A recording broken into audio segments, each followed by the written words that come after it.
Hello, my name is Bob Bryant. I am an 82-year-old retired dentist. I will tell you about my 4 visits to presentations by Rutgers Climate Change Institute professors, 2 of which have testified before congressional committees. I have experienced 5 climate changes during my life, some which affected me significantly so that I never forgot them. There is good news, however. The world's ecosystem is not about to be destroyed by the Earth being overheated. Carbon dioxide is not a pollutant as claimed by Al Gore. Carbon dioxide is good and is an essential element in photosynthesis and thereby necessary for life to exist on Earth. The United States is doing an excellent job in cleaning up the environment. Our rivers, lakes, and air are far cleaner than 50 years ago. More needs to be done. Climate change is a deliberate misnomer. Everyone knows there is climate change. What more aptly describes the theory is what the proponents called their theory until about 15 years ago. That is, the global warming theory. At that time, there had been no global warming for 5 years, and that embarrassment prompted them to ask their friends in the liberal media and at the Weather Channel to stop referring to the theory as global warming and use the term climate change instead. There's bad news affecting your prosperity if the climate change people get their way. The climate change theory is the greatest hoax ever perpetrated on Americans and the world. The climate change proponents at Rutgers and universities throughout the country receive government grants, speaking fees, and trips around the country and the world, paid for by the students and taxpayers. The government has spent hundreds of billions of dollars on climate change. They want to spend trillions.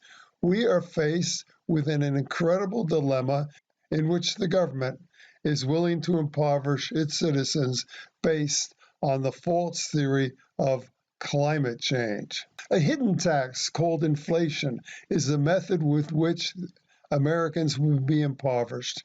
In 1960, we could buy a U.S. postage stamp for 3 cents. Now it costs 47 cents. We could fill our grocery cart for $20. Now, $20 will only buy a few items in the bottom of the basket. When I was earning $20,000 a year, a patient said I was greedy because I raised my fees. He left my dental practice despite my explanation that my costs were rising. If I had never raised my fees, I would have been earning $20,000 a year when I retired, well below the poverty rate. Why prices go up even when the economy is down? If you guess taxes, you're right. Except it's not the direct tax of when money is taken out of your paycheck, but instead a hidden one called inflation. To explain how inflation works, let's pretend there are 2 people in a bank that represent the entire money supply. John has $1,000, Jane has $1,000, and the bank has $1,000 for a total of $3,000 in its entire money supply. The white dollars indicate the face value of the money, and the green dollars represent the actual value of the money.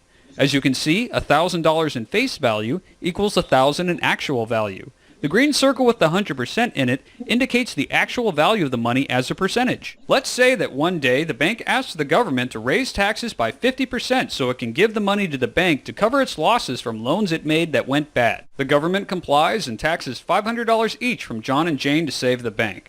Of course, this makes John and Jane very angry and they vote the congressman out of office in the next election for protecting the irresponsible bank at their expense. This scenario obviously doesn't work out well for the bank and the government who now face public outcry. So they turn to an age-old trick of inflating the money supply that allows the bank to get its bailout without angering John and Jane with high taxes, which in turn keeps Congress members in office. It starts with the Federal Reserve, also known as the Fed, loaning into existence the extra $1,000 the bank desperately needs. By doing this, the overall money supply grows to $4,000 in face value, although the actual value of the money supply stays fixed at $3,000. This $1,000 goes directly to the bank, bringing its total face value to $2,000. Since the money supply was increased, the bank will see the actual value of its money drop to $1,500 over time. But because it received the new $1,000 for very little interest, the bank essentially gets the money for free, making the drop in value irrelevant. John and Jane weren't directly taxed the money to save the bank, so they still have $1,000 each in face value. But because the money supply was increased, the purchasing power of their money has dropped to 75%, with the actual value of their money now only worth $750. The drop in value hits John and Jane much harder than the bank because they actually work for the money as opposed to having it given to them by the Fed. Next thing you know, the bank needs even more money and the Federal Reserve loans into existence another $2,000, increasing the total money supply to $6,000, which is double from what we had originally. This new batch of money again goes directly to the bank to prop up its balance sheets, with its $4,000 now only being worth $2,000. John and Jane are again hit with the consequences of doubling the money supply, finding themselves working twice as hard to afford the same things they once bought for half the money only a short while ago. And because John and Jane aren't aware of the fact that inflation is a tax, they go on to blame their grocery stores and gas stations for constantly raising prices, never realizing it's the Fed working with the bank to literally steal John and Jane's wealth without them knowing.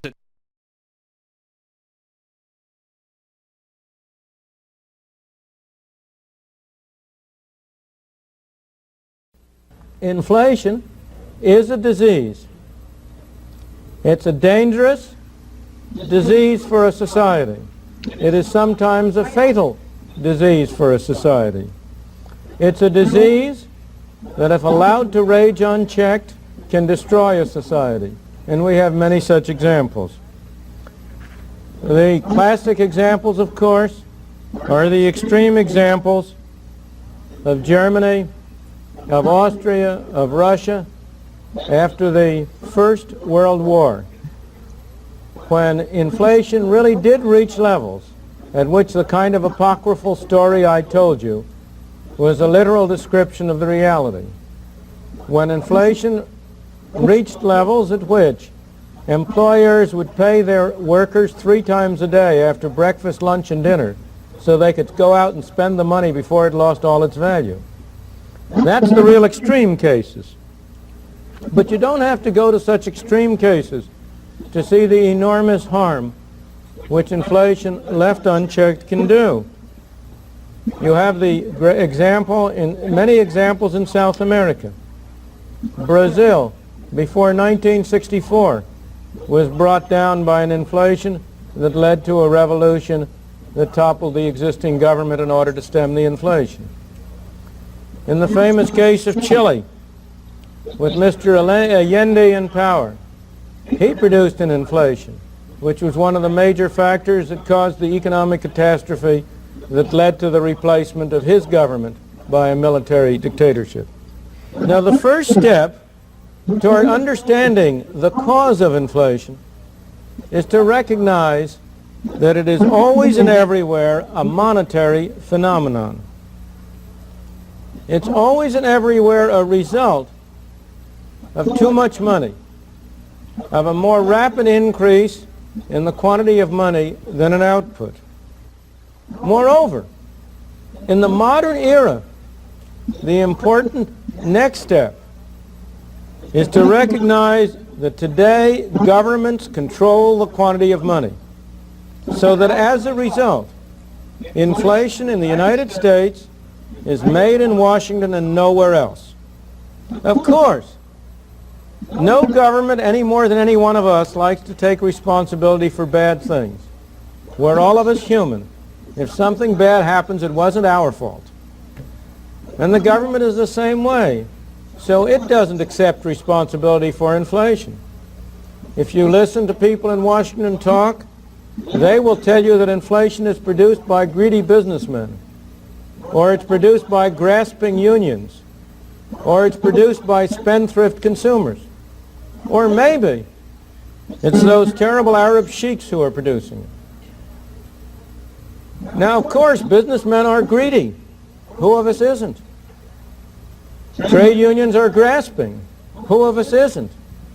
And there's no doubt that the consumer is a spendthrift. But none of them produce inflation, for the very simple reason that neither the businessman, nor the trade union, nor the housewife has a printing press in their basement on which they can turn out those green pieces of paper we call money. Only Washington has that printing press, and therefore only Washington can produce inflation. I just want to settle for once and for all the point that inflation is a monetary phenomenon. There has never in history been an inflation that was not accompanied by an extremely rapid increase in the quantity of money. There has never in history been an extremely rapid increase in the quantity of money without an inflation. But in order to persuade you of this quickly and with a minimum waste of time, I have brought a few pictures along to show you that will graphically illustrate the proposition about the relation between money and inflation. And I'd like to, if we can start with the first of those slides now. Maybe you can make out that there are two lines on that chart. That chart is for the United States, and it covers the 13 years from 1964 through 1976. And one of those charts, the solid line, is the quantity of money per unit of output. And the other line, which is a dashed line, is the consumer price index. And I may say that the quantity of money that's plotted there is the quantity of money for a year ending 6 months before the price index. So that you are not, there's nothing funny about that. And you can see that the two lines are almost indistinguishable. Now I've got a segment of 13 years up there, but if I had a segment of 100 years, the relationship would be the same way throughout the whole of that period. Now that's an inflation that's really an inflation. That's none of these baby inflations we've been playing with. So that you are not, there's nothing funny about that. And you can see that the two lines are almost indistinguishable. Now I've got a segment of 13 years up there, but if I had a segment of 100 years, the relationship would be the same way throughout the whole of that period. Now that's an inflation that's really an inflation. That's not the baby inflation we've been playing with. Will we have an inflation like Brazil? Our current debt is approaching $20 trillion. And the climate change proponents want to fight climate change and spend trillions. I see an incredible inflation in the making when these bonds come due. Those bonds that represent our debt will come due. People will want to be paid. The government can't possibly pay it with money they have because they don't have the money. We are in essence bankrupt, and so they will have to resort to inflation, the hidden tax. In the Mesozoic era, when animals thrived on Earth, carbon dioxide, shown in purple here, was 7.5 times greater than it was today, right here. The temperatures were approximately twice as great. I've tried to illustrate this by drawing this line through here from today back to there. You can see it's almost twice as much. A theory is a speculation or guess. If predictions of the theory turn out to be wrong, and the observations show the theory to be wrong, then the theory is usually discarded. The climate warmist theory has not been discarded because Gore has politicized the theory. Theories have premises upon which they are based. The two global warming premises are that man-made carbon dioxide is the major cause of climate change, and that it is now warmer than it has been in about 1,000 years. The top charts are conflicting IPCC charts. The Intergovernmental Panel on Climate Change, or IPCC, is a part of the United Nations.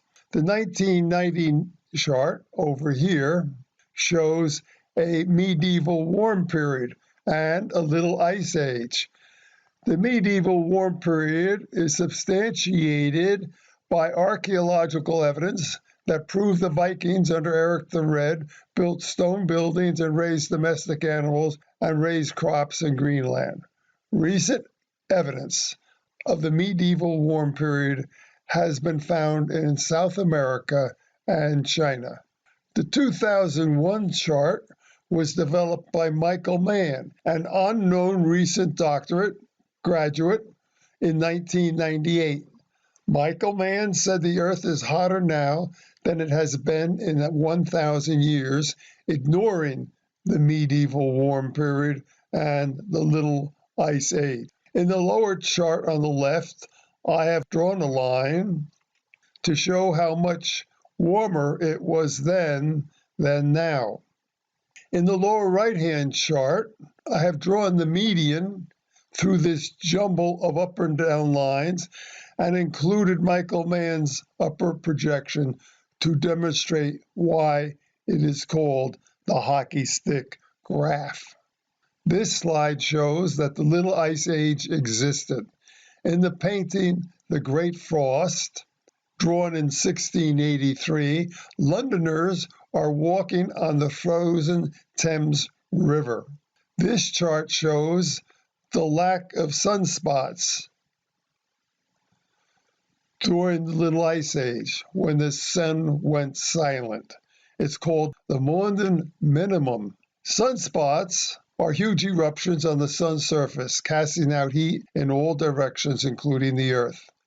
These are facts which historians and scientists have known for hundreds of years. Scientists believe that sunspots and the change in the elliptical path of the Earth around the sun are part of a complicated mosaic where they may eventually be able to understand climate change.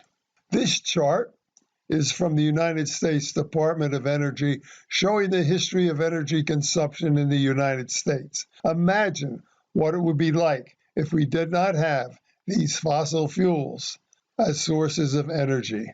We would have to rely on these renewables, and you can see we don't have really nearly enough to supply our needs. For many decades, the environmentalists have stopped the production of nuclear energy. But let's look at this line here.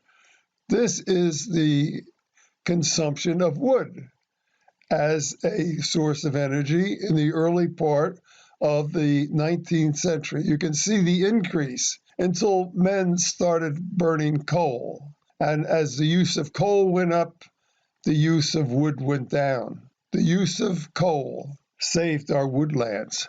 This is an aerial photo of Haiti on the left, and Haiti denuded their country of wood because they had no fossil fuel. So they used wood as their main source of energy. In neighboring Dominican Republic, they had fossil fuels, namely natural gas, which they use, and so they did not cut down their woodlands. This is a chart of human progress. Since men started to use fossil fuels, of course, man-made carbon dioxide went up, life expectancy went up, population went up, and the gross domestic product per capita went up, which is most important because that's the measure of prosperity. The use of fossil fuels brought us out of poverty that it has always known. Rutgers professor Dr. Broccoli says his study is on why is New Jersey's climate changing. He creates a chart of past New Jersey temperatures using a computer.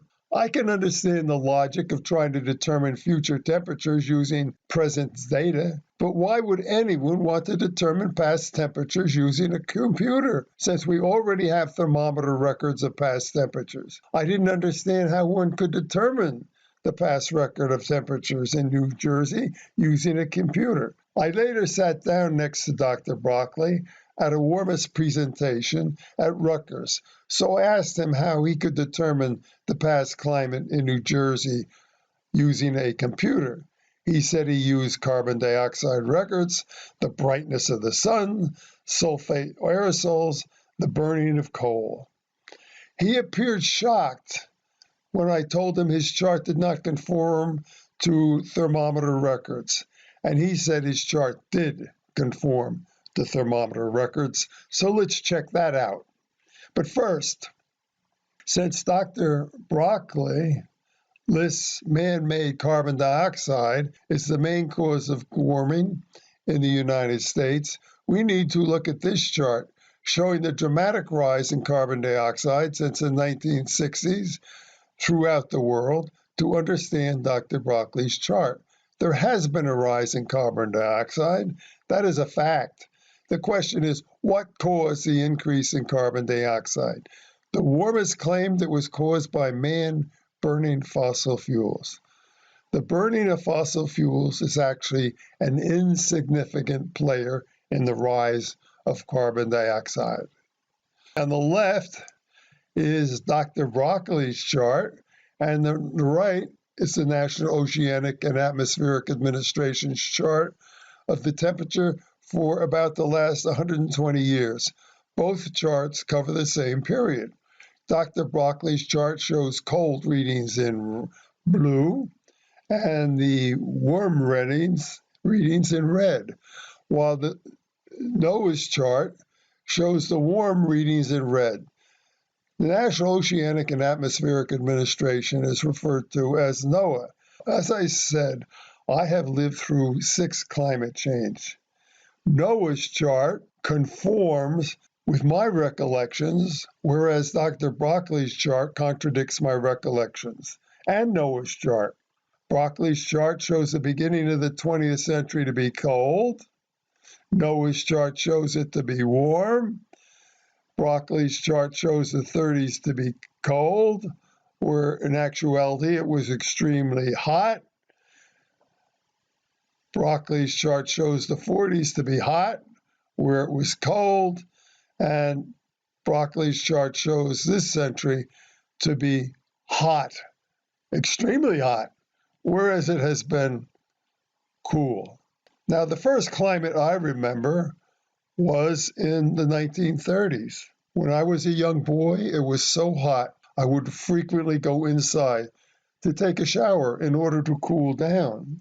This is the Environmental Protection Agency's chart showing the United States Annual Heat Wave Index, which confirms NOAA's chart and my recollection. The highest New Jersey temperatures ever recorded was 110 degrees Fahrenheit in July of 1936, shown in green. Here is a trivia statistics. The only time a Major League Baseball game was canceled due to heat was in 1936. We all know of the 1930s Dust Bowl, when such high temperatures were never before recorded. The heat was intense. There are numerous newspaper articles and books testifying as to the heat of the 30s, not only in the United States, but also in Europe. Dr. Broccoli's chart shows the 40s to be hot, whereas this chart shows it to be cold. The German invasion of Russia in the early 40s failed partly due to the extreme cold, where many Germans froze to death and their machinery froze up. In the 40s, I played ice hockey all winter outside because it was so cold. There would have been no ice if it was as hot as Dr. Broccoli's chart shows. This is the rink upon which I played ice hockey. It was called Dickerson's Pond. We were serious. We had a rink, we had lights, and we had uniforms. We also had a league. When I was a junior in high school, I hoped to play on the senior team. Up till then, I had played on the junior team. But the ice never formed because it got warm in the 50s, as you can see here. I was extremely disappointed. My hockey playing days ended. During the 60s, right here, there was a drought in New Jersey. The scientists said New Jersey was going to be semi-arid like the Southwest. The scientists said we would be in desperate need of water and needed a dam north of the Delaware Water Gap at Tox Island. The Corps of Engineers and the unions wanted the dam, but the conservationists slowed construction by saying the shad would not be able to reach their spawning grounds in New York. The rains came and ended the talk of a dam. During this time, Paul Ehrlich became the modern-day Thomas Malthus, predicting the Earth could no longer sustain the growing population. He predicted hundreds of millions would starve during the 80s, including millions of Americans. There would be a scarcity of minerals during the 80s. 2,000 people in New York and Los Angeles would die from smog. He would bet that Britain would cease to exist as a nation by the year 2000. He was wrong on all counts. Paul Ehrlich had a friend, John Holdren, and they predicted a new ice age during the 70s when it was cold. And they blamed man's burning of fossil fuels. They said the soot from the burning of fuels would block out the rays of the sun, and man was also burning woods and creating aerosols. America was the biggest villain, since we burned the most fossil fuels. Some recommended that the internal combustion engine be outlawed. The heat of the 70s and 80s destroyed this anti-American theory. That didn't stop Ehrlich and Holdren. They adopted Al Gore's anti-American global warming theory, which blames man's burning of fossil fuels producing carbon dioxide, a greenhouse gas, as a culprit. Can you get your heads around this? Men burning fossil fuels was to cause global cooling and a new ice age. But 10 years later, Ehrlich and Holdren tell us men burning fossil fuels are causing global warming, which will destroy the Earth's surface, making the Earth uninhabitable. We will now take a closer look at NOAA's chart. The dotted line here shows the rise in carbon dioxide. There is no large amount of carbon dioxide before the 30s to cause the great heat of the 30s. After 1930, there is a great rise in carbon dioxide, but no great heat in the 21st century. Could the heat of the 30s have caused the rise in carbon dioxide? Historically, the carbon dioxide rise follows the rise in temperature. Oceans make up 71% of the Earth's surface. The oceans are a vast reservoir of carbon dioxide because plants and animals that die decompose and release carbon dioxide into the cold water. Cold water doesn't release the carbon dioxide. It was hot in the early part of the 20th century and extremely hot in the 30s. The heat from the sun came down and slowly penetrated this very deep ocean into the depths and eventually warmed up this cold water and released the carbon dioxide into the atmosphere. It is a fact that when heat is applied to a body of cold water, the carbon dioxide is released and driven out. Roger Revelle, a respected professor at Harvard, told students in his course that he was investigating whether the burning of fossil fuels produced enough carbon dioxide to have an effect on global temperatures. Al Gore, a young political science major, was in that course. He received a D, and with his sparse knowledge, eventually wrote the book Earth in the Balance. In his review of Gore's book, In the Balance, and admiring Scott Peck, calls Gore's book a brilliantly written, prophetic, even holy book, and writes about salvation. Gore establishes the reality of a crisis primarily by rhetorical devices. He repetitiously refers to a grave crisis, destruction of the Earth's surface, catastrophe at hand, etc. Gore penned these words 25 years ago, Look outside. If the Earth's surface destruction was a catastrophe at hand, we should see a lot of brown rather than the lush green of a healthy environment, which I observe on this beautiful June day in New Jersey. Gore gets out of his private jet into his limo, which goes to his oceanside home, apparently unconcerned about burning fossil fuels or rising sea levels. He also owns a 20-bedroom, 9-bathroom mansion in Nashville, which burns up to 20 times the energy of the average home. You know Dr. Michael Crichton as the author and producer of Jurassic Park, ER, and many other books and movies. He was a Democrat and friend of Al Gore. He graduated summa cum laude from Harvard. He went on to get his medical degree from Harvard. He was a visiting professor in anthropology at Cambridge.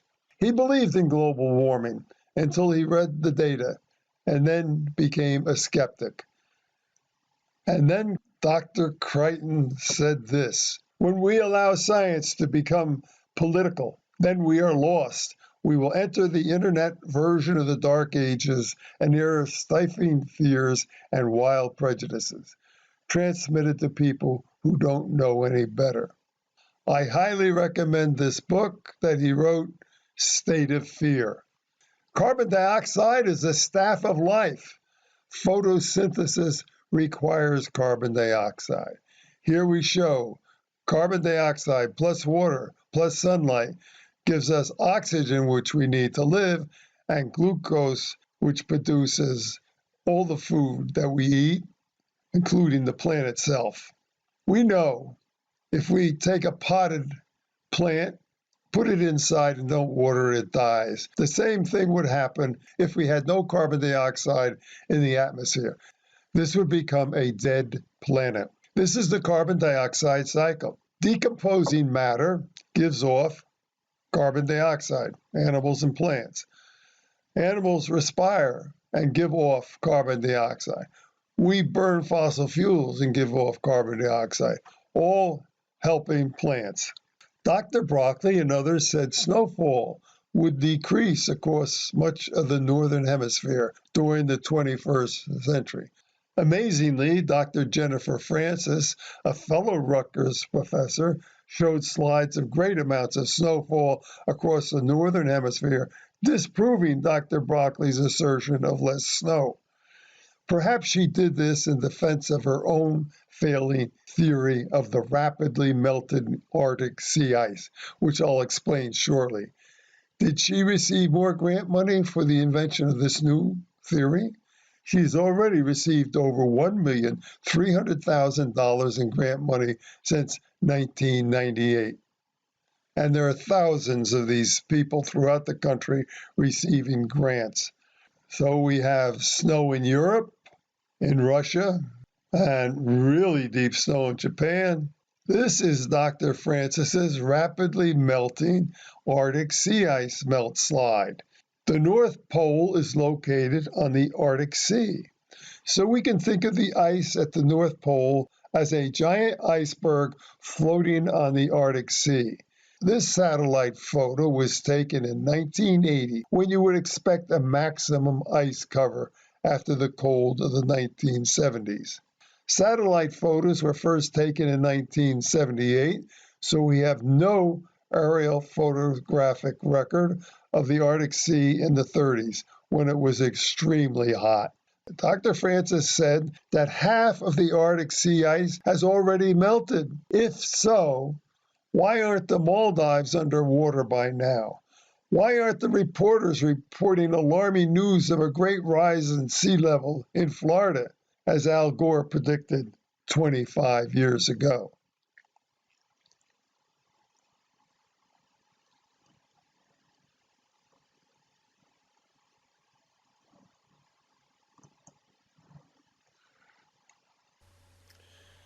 This demonstration shows that melting ice in water does not cause the water level to rise.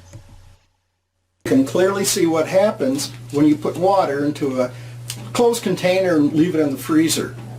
When it turns from water into ice, it expands, and in this case, breaks the container. And I have a little blue iceberg here that I'm going to float in a volume of water. And by the way, icebergs have a bluish tint because ice tends to absorb a little bit of a longer wavelength, like towards the red end of the spectrum, and so what's left is blue. I'm going to fill this up to nearly overflow, capsize the iceberg.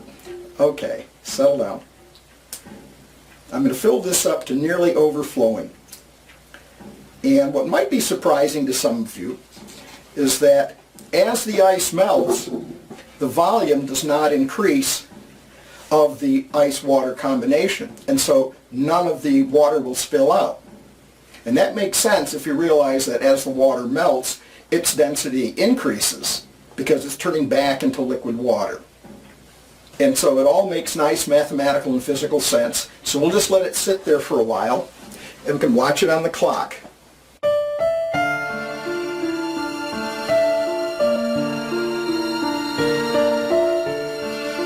Water is the only material that occurs naturally on Earth in all three forms: gas, liquid, and solid.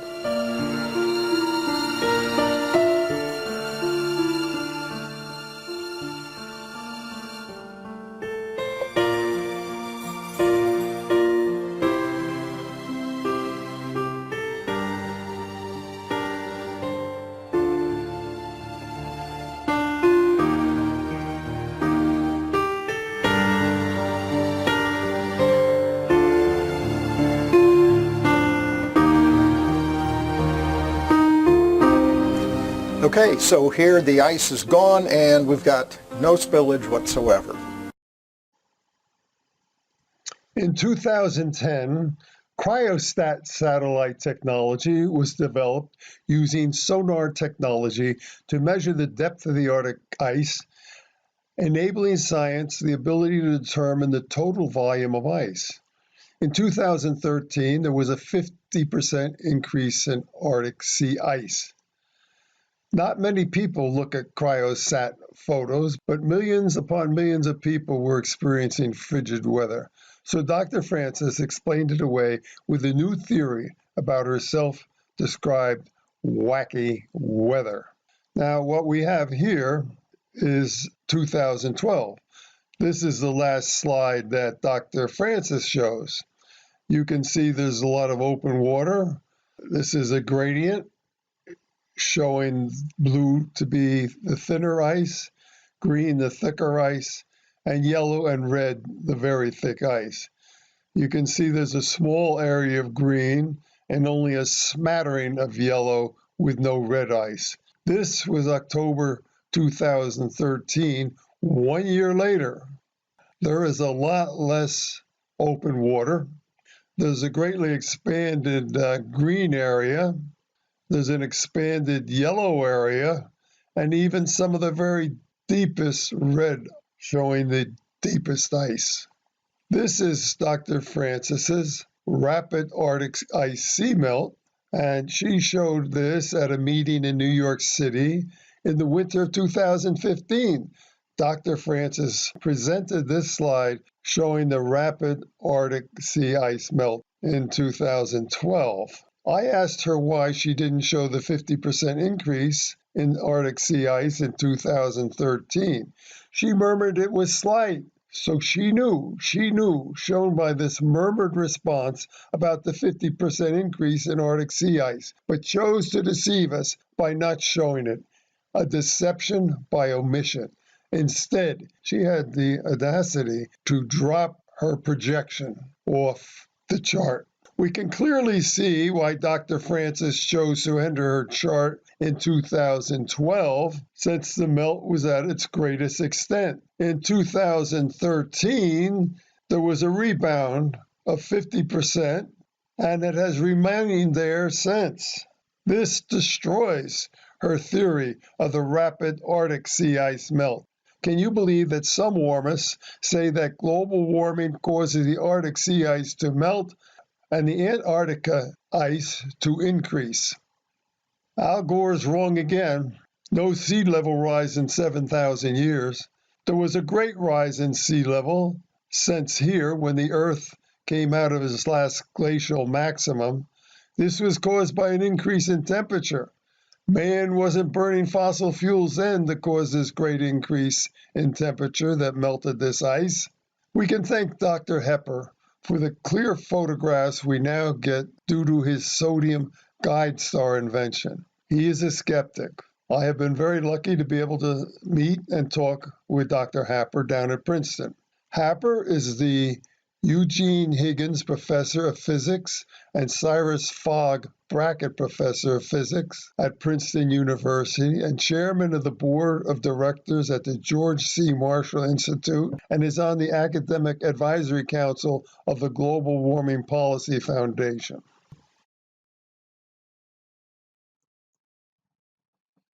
I regularly get hate mail. I got one the other day that said, you're a fucking educated Nazi, and I hope you hang by the neck until you're dead. So I mean, I get this kind of stuff all the time.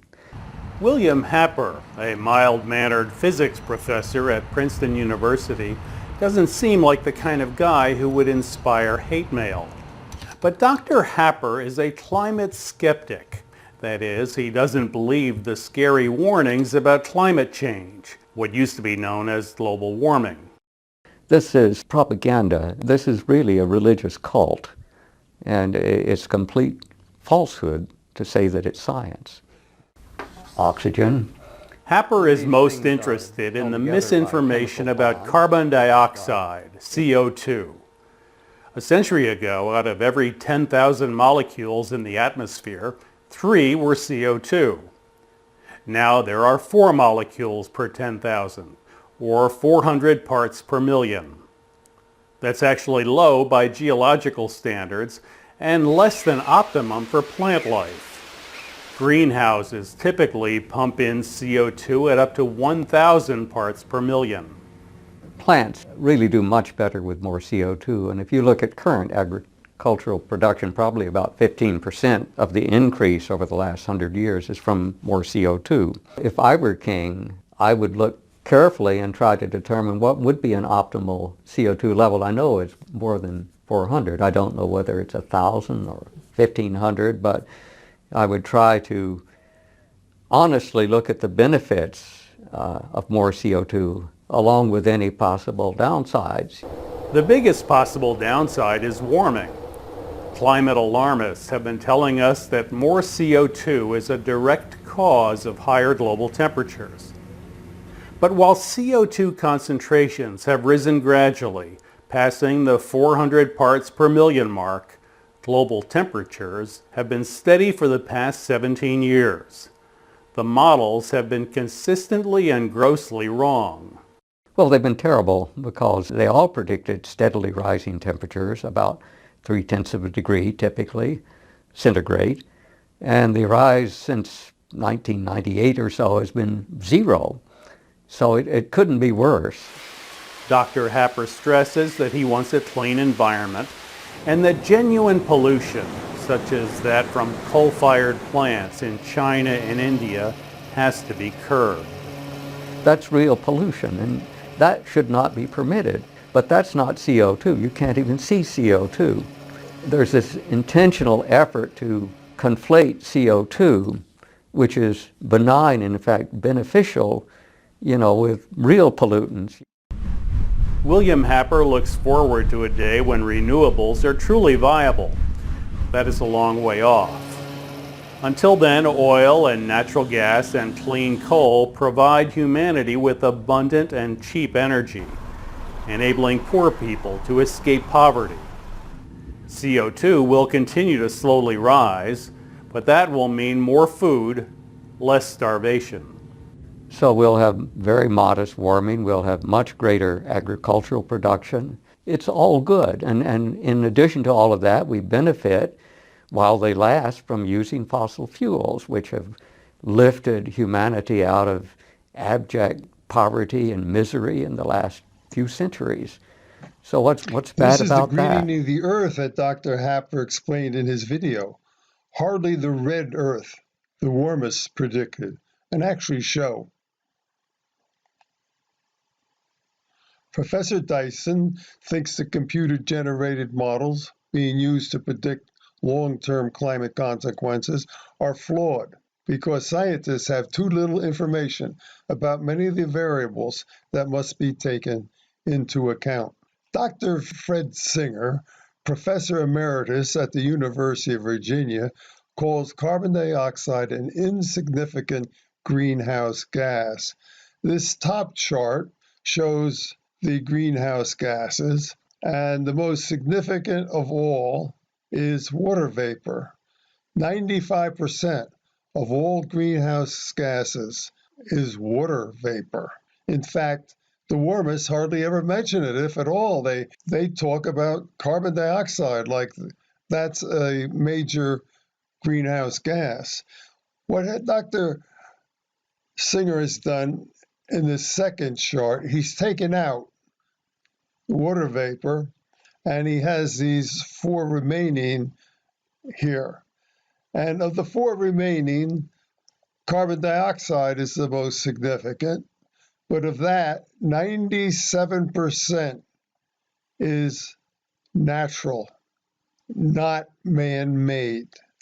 A liberal British judge said an inconvenient truth could not be shown to British schoolchildren because it is not based on any scientific view. Yet we allow this to be shown to our American children, which could easily scare them. About 12 years ago, there was a scandal called the ClimateGate scandal. What that consists of was Dr. Mann, the creator of the hockey stick graph, sent emails to his cohorts in East Anglia, Britain, telling them that he had a problem, that there had been no global warming for about 5 years. And they said, well, he could do what they're doing, that is, alter the data. They referred to it as a trick. We also have the EPA altering its data. This is the chart I showed you early on, and what they've done is reduce the high down here, and they've increased the low up here, so this is higher than that, than the previous high. Why should we care? The government is spending tens of billions of dollars to combat global warming. They will spend trillions. We are increasing our national debt and taxes to pay for this. Our students are being taught false science in order to promote a big, powerful government. Our professors are being corrupted in order to get government grants, speaking fees, and career advancement. With restrictions placed on fossil fuels, our food bills, our fuel bills, and our electricity bills will increase. I witnessed World Bank representative Stefan Halligate's presentation at Rutgers in April of 2015. Mr. Halligate is with the World Bank in France. He told us that impoverished children around the world were at a greater risk from climate change, and he appealed to our pity, showing pathetic slides of huddled slum children. He then made a pitch for a carbon tax, saying it would be very small and people wouldn't notice it. So I went home and found this video on my computer, and I removed this clip. This is a recording of Halligate in Holland. Estimates that the gap between what we invest today and what we should invest to do that is between $1 and $1.5 trillion per year. After seeing that video, I checked into the UN, and these are excerpts from UN President Jim Yong Kim's speech. They're going to transform the way we live for generations. He says climate change is a fundamental threat to development in our lifetime. Manage our economies to achieve zero net emissions before the year 2000. They want a binding language so the nations can't get out of it, and individual country contributions. That means the United States would give more because we're the greatest culprits, according to them. The goal of the Paris Agreement is economic transformation. Here's the President Kim. He's sitting next to IMF chief Christine Lagarde. And she said this is the right time for a carbon tax. And she wants to strengthen global economic governance. Banker David Rockefeller is the grandson of John D. Rockefeller, founder of the Standard Oil monopoly, which was broken up by trustbuster President Theodore Roosevelt. Realizing he couldn't control of the banks in the United States by himself, John D. Rockefeller teamed up with J.P. Morgan and others to form a cartel to control the banking industry. And his grandson has said this in his memoirs. Some even believe we are part of a secret cabal working against the best interests of the United States. One world, if you will. That's the charge. I stand guilty, and I am proud of it. David Rockefeller was behind getting Maurice Strong appointed to control the IPCC. And this is what Maurice Strong said. Isn't the only hope for the planet that the industrialized nations collapse? Isn't it our responsibility to bring that about? Now, this man was a socialist from Canada, and he retired to China with his wife. Now, John Holdren is President Obama's science advisor, and he co-authored the book Ecoscience with Paul and Ann Ehrlich. In that book, they said forced abortions and mass sterilization might be used. Undesirables by law needed to exercise reproductive responsibilities. He said a transnational planetary regime, in other words, world government, should assume control of the global economy and also dictate the most intimate details of Americans' lives using an armed international police force. Under my plan of a cap and trade system, electricity rates would necessarily skyrocket. Even, regardless of what I say about whether coal is good or bad, because I'm capping greenhouse gases, coal power plants, natural gas, you name it, whatever the plants were, whatever the industry was, they would have to retrofit their operations. That will cost money. They will pass that money on to consumers. Presidents Herbert Walker Bush, President Bill Clinton, and President George W. Bush all refused to sign an agreement for the United States to curb the burning of fossil fuels. President Obama is eager to sign the agreement over the objections of the Senate, despite the Senate's constitutional power to ratify or deny treaties. Remember that Albert Einstein said it took only one person to present one fact to prove his theory of general relativity to be wrong, and his theory would be discredited. Man-made carbon dioxide is the main driver of global warming. False. Warming increases follows increases in carbon dioxide. False. The hockey stick graph is true historically. False. We can predict the climate 100 years from 1990. False. Couldn't even predict it for the next 20 years. Man-made carbon dioxide is a threat to the planet. False. When a theory's premises and their predictions are shown to be wrong, a theory is usually discarded. The reason the global warming theory has failed to be discarded are threefold. Al Gore politicized global warming with his movie An Inconvenient Truth. The government is giving billions of dollars annually to university professors to study the effects of global warming. The false narrative that 97% of scientists believe the global warming theory. A recent Purdue University poll showed that 53% believe in the global warming theory, 47% do not. Well, forget ISIS. No, according to Hillary Clinton, climate change is our biggest threat. This is the most consequential, urgent, sweeping collection of challenges we face. Sea levels are rising, ice caps are melting, storms, droughts, and wildfires are wreaking havoc.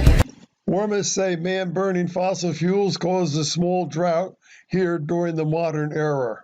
Man wasn't burning fossil fuels 800 years ago during the medieval warm period and couldn't have caused this tremendous drought that forced the Indians from their cliff dwellings.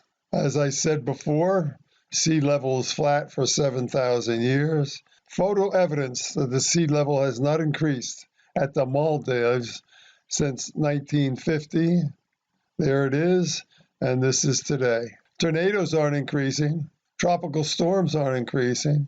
No global warming for 18 and a half years. This is a speech by John F. Kennedy to the Canadian Parliament in 1961. Great parliamentarian Edmund Burke said, "The only thing necessary for the triumph of evil is for good men to do nothing." And that, in essence, is why I'm here today. So I'm asking good people to join together with me to fight our children's futures. Teachers with tenure can speak out. Enter Rutgers Climate Change Institute wrong.com in your search bar and enter your email to subscribe for my updates. We need to become activists by attending town council and board of education meetings. We can, as a group, go to our state representatives to demand to have our scientists teach courses in our universities and high schools to counteract the clearly political agenda of the climate warming alarmists. Thank you for watching this video.